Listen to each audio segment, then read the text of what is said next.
নমস্কার, হাই নিউজে সকলকে স্বাগত জানাই। সঙ্গে রয়েছে আমি ঋতু। শুরু করছি নিউজ টুডে। আর শুরুতেই দেখে নেব আজকের হেডলাইন্স।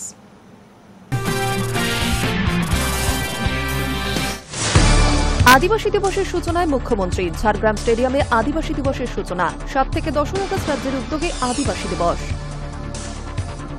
সোশ্যাল মিডিয়াকে কাজে লাগিয়ে বদনামের অভিযোগ দিলীপ ঘোষের। লালবাজার সাইবার থানায় এফআইআর দায়ের। দেশের কৃষক ও মৎস্যজীবীদের স্বার্থে কোনো আপোষ নয়। ট্রাম্পের 50% শুল্ক চাপানোর সিদ্ধান্তের পর দিল্লি থেকে জোরালো বার্তা প্রধানমন্ত্রীর।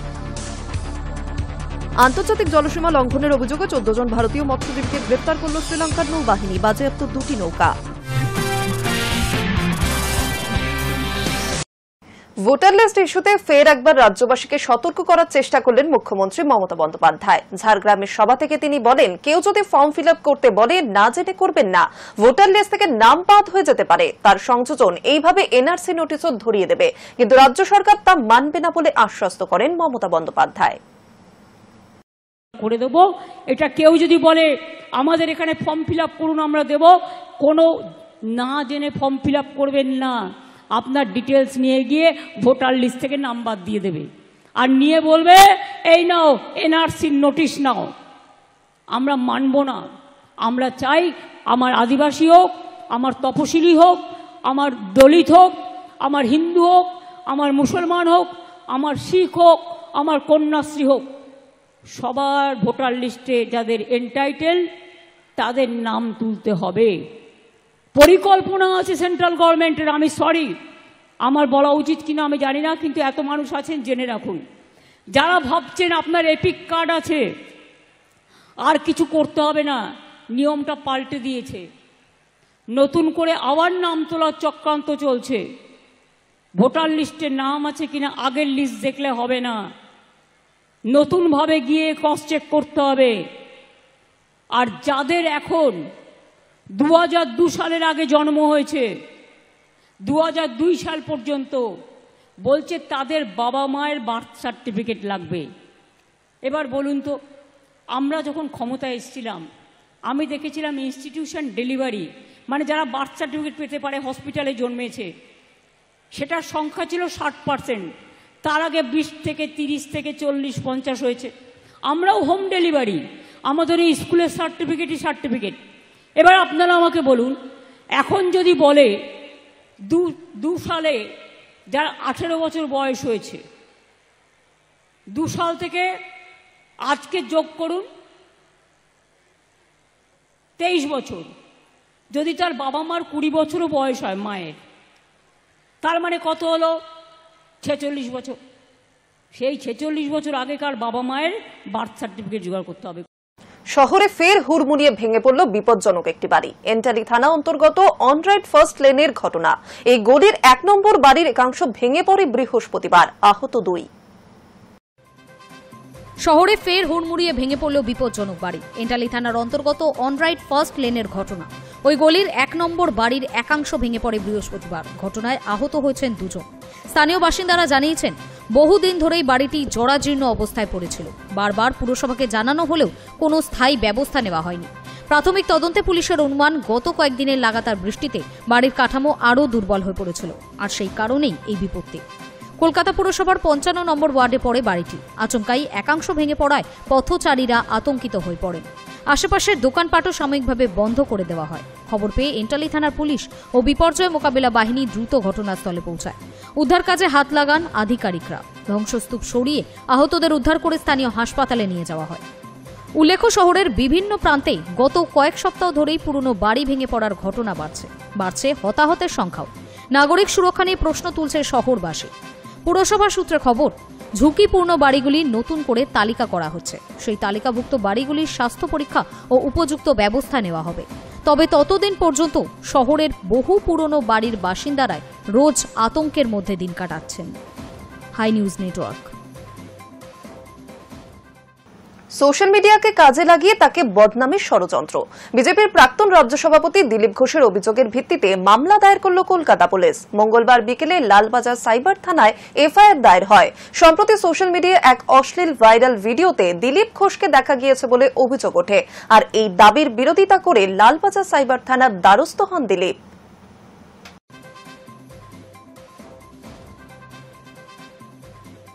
কিছুদিন আগে একটি অশ্লীল ভিডিও সোশ্যাল মিডিয়ায় ভাইরাল হয়।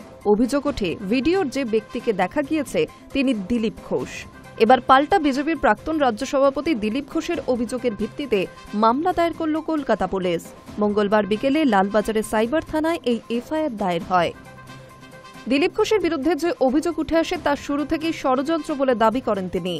এই অভিযোগ উড়িয়ে দিয়ে দিলীপের দাবি, অশ্লীল ভিডিও যে ব্যক্তিকে দেখা গিয়েছে সেই ব্যক্তি তিনি নন। সোশ্যাল মিডিয়াকে কাজে লাগিয়ে তাকে বদনামের ষড়যন্ত্র করা হচ্ছে। এই ব্যাপারে তিনি লালবাজারের সাইবার থানায় মেল পাঠিয়ে অভিযোগ জানান। গোয়েন্দা পুলিশ ওই অভিযোগের ভিত্তিতে প্রাথমিক অনুসন্ধান শুরু করে। তারপরই দিলীপ ঘোষের অভিযোগের ভিত্তিতে সাইবার থানায় দায়ের হয় এই মামলা। আগেই মেলে পাঠানো অভিযোগে দিলীপ ঘোষ লালবাজারকে অনুরোধ জানান, কোন সূত্র থেকে বা কোন ব্যক্তি ভিডিও ছড়িয়েছে তা যেন তদন্ত করে দেখা হয়। অভিযোগপত্রে দিলীপ ঘোষ 9টি সোশ্যাল মিডিয়া ও ইউটিউবার সহ ডিজিটাল প্ল্যাটফর্মের নাম উল্লেখ করেন। সেগুলি ওই বিতর্কিত অশ্লীল ভিডিওটি প্রচার করেছে অথবা সেগুলির হাত ধরে ওই ভিডিওটি ছড়িয়েছে, এমনই অভিযোগ জানান তিনি। এফআইআরে আরও বলা রয়েছে যে অভিযুক্ত ব্যক্তিরা ষড়যন্ত্র করে ইচ্ছাকৃতভাবে ভিডিও ও ছবি তোলে। ওই ভিডিও এক ব্যক্তির সঙ্গে এক মহিলার যৌনতার দৃশ্য দেখা গিয়েছে। সোশ্যাল মিডিয়ায় ব্যক্তি অভিযোগকারী বলে দাবি করা হয়েছে। ওই ভিডিওয় মহিলার মুখ ও শরীরের গোপন অংশ দেখানো হয়েছে। ওই চরম অশ্লীল ভিডিও অনলাইনে আপলোড করে তা বেআইনিভাবে ইন্টারনেটের মাধ্যমে ছড়ানো হয়েছে। পুলিশ সূত্রে খবর, ওই এফআইআর এর ভিত্তিতে তদন্ত শুরু হয়েছে। ভিডিওটি তদন্তের স্বার্থে ফরেনসিকেও পাঠানো হচ্ছে। High news network. শুভেন্দুর নারী সুরক্ষা মিছিল ঘিরে ধুন্ধুমার কাণ্ডবাদে বিজেপির সঙ্গে তৃণমূল কর্মীদের। এই ঘটনায় একদিকে বৃহস্পতিবার দিন আইএনটিটিইউসির পার্টি অফিসে সাংবাদিক বৈঠক করে প্রতিবাদ জানায় তৃণমূল কর্মী। বারাসাত থানার সামনে টায়ার জ্বালিয়ে বিক্ষোভ দেখায় বিজেপির একাংশ। নারী সুরক্ষা মিছিল বিরোধী দলনেতা শুভেন্দু অধিকারীর 12 নম্বর জাতীয় সড়ক সংলগ্ন নপাড়া কালীবাড়ি এলাকা থেকে মিছিল শুরু হয়। কলোনি মোড় হয়ে ফ্লাইওভার ধরে চাপাডালি মোড় পেরোতেই উত্তেজনা ছড়ায়। স্থানীয় সূত্রে জানা গিয়েছে, টাকি রোড ধরে মিছিল শতদল মাঠের দিকে যাওয়ার সময় চাপাডালি মোড়ে তৃণমূল শ্রমিক সংগঠনের অফিস পেরোতেই তৃণমূলের শ্রমিক সংগঠন ও ছাত্র সংগঠনের পতাকা হাতে কয়েকজন জয় বাংলা স্লোগান দেন। তাতে পরিস্থিতি উত্তপ্ত হয়ে ওঠে। অভিযোগ, তখনই বিজেপির মিছিল থেকে পাল্টা স্লোগান দিয়ে ছোড়া হতে থাকে ইট পাটকেল। এরপরই বিজেপির মিছিলের একাংশের অভিমুখ ঘুরে যায় আইএনটিটিইউসি পার্টি অফিসের দিকে। এরপরে বিজেপি কর্মীরা ঝান্ডার ডান্ডা দিয়ে হামলা চালায় আইএনটিটিইউসি অফিসে। আক্রান্ত হন তৃণমূল কর্মী সহ কয়েকজন। পরিস্থিতি সামাল দিতে ঘটনাস্থলে পৌঁছে পরিস্থিতির নিয়ন্ত্রণে আনে পুলিশ। জমায়েত হটিয়ে আহতদের চিকিৎসার জন্য হাসপাতালে নিয়ে যাওয়া হয়। এই ঘটনায় বৃহস্পতিবার দিন আইএনটিটিইউসির পার্টি অফিসে হামলা চালানোর ঘটনাতে সাংবাদিক সম্মেলন করলেন বারাসাত আইএনটিটিইউসি নেতৃত্বরা। বিষয় হচ্ছে, কালকে অ্যাজ ইউজুয়াল আমাদের ইউনিয়ন অফিসে যেরকম সদস্যরা থাকে সেইভাবে বসেছিল। বিজেপির একটি কালকে কর্মসূচি ছিল। বিরোধী দলনেতা এখান থেকে মিছিল নিয়ে যাচ্ছিলেন।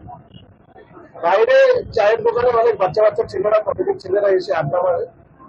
তারা ওই মিছিল যাওয়ার সময় আমরা চিনিও না তাদেরকে, জয় বাংলা বলে একটি স্লোগান দেয়।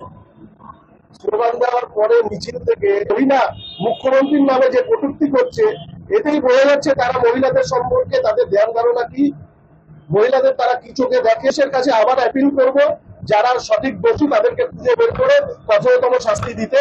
কেন আমাদের জননেত্রী মমতা ব্যানার্জির ছবি ভাঙা থেকে শুরু করে জননেতা অভিষেক ব্যানার্জির ছবি যারা ভেঙেছে এবং আমাদের ফ্ল্যাগকে যেভাবে অবমাননা করেছে ছুটে ছুটে ফেলে রাস্তায়, এর প্রতিবাদে আমরা অভিযোগ করেছি। আমরা পুলিশ কি ব্যবস্থা নেয় তার জন্য আমরা। অন্যদিকে শুভেন্দু অধিকারী কন্যা সুরক্ষা যাত্রায় বারাসাতে হামলা চালানোর প্রতিবাদে বারাসাত বিজেপির পক্ষ থেকে থানা ঘেরাও ও বারাসাত থানার সামনে টায়ার জ্বালিয়ে বিক্ষোভ দেখায় বিজেপির একাংশ। আমাদের আপনারা প্রত্যেকে জানেন যে কালীবাড়ি নপাড়া থেকে আমাদের মিছিল শুরু হয়েছে। এতটা রাস্তায় আসলাম, কোথাও কোনো বিক্ষিপ্ত হয়নি, কোনো জায়গায় কোনো অসুবিধা হয়নি। তাহলে বারাসাতে চাপাডালি মোড়ে তৃণমূলের পার্টি অফিসের সামনেই কেন হলো? এবং তার ফুটেজ আমরা আপনাকে দিয়ে দেবো। আমাদের ওখানে ক্যামেরাম্যান ছিল, ওখানে ক্যামেরাম্যান ইনস্টল করা ছিল। টোটাল ফুটেজ যে কোথা থেকে প্রথম আক্রমণ এসছে, তারপরে ওখানে পুলিশের ভূমিকা ছিল, তারপর কি হয়েছে, কিভাবে ভারতীয় জনতা যুব মোর্চার কার্যকর্তাদের, ভারতীয় জনতা পার্টির কার্যকর্তাদেরকে আক্রমণ করা হয়েছে, সেই ফুটেজ আপনাদেরকে দিয়ে দেবো।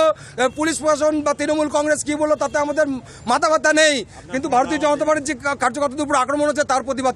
যদিও এই ঘটনার সাক্ষ্য প্রমাণ হিসেবে দুই দলই ভিডিও ফুটেজ দেওয়ার দাবি জানিয়েছে, আর গোটা ঘটনা খতিয়ে দেখার প্রতিশ্রুতি দিয়েছে পুলিশ। High news network.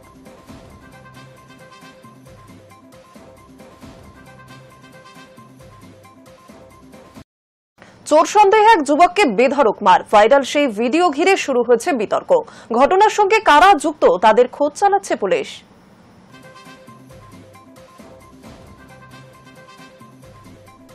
চোর সন্দেহে যুবককে বেধড়ক মার।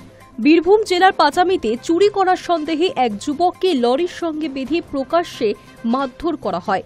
ভাইরাল সেই ভিডিও ঘিরে শুরু হয়েছে চাঞ্চল্য। অভিযোগ, ব্যাটারি চুরির সন্দেহে এলাকায় কয়েকজন ব্যক্তি ওই যুবককে আটক করে।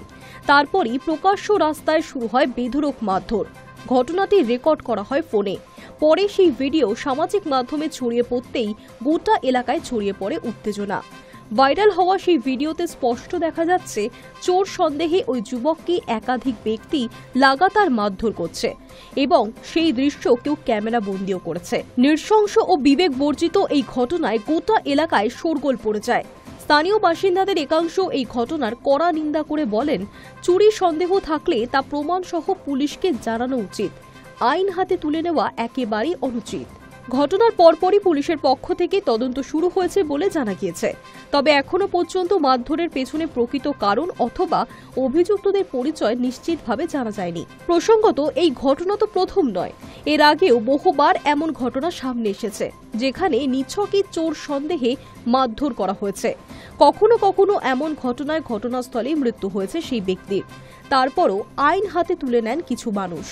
সেখানেই প্রশ্ন ওঠে, আইনের শাসন থাকা সত্ত্বেও সাধারণ মানুষ কিভাবে নিজেদের হাতে আইন তুলে নিতে পারেন? চুরির সন্দেহ সত্যি হোক বা মিথ্যে, কোনো অবস্থাতেই এমন মারধরের কোনো যুক্তি হতে পারে না। High news network.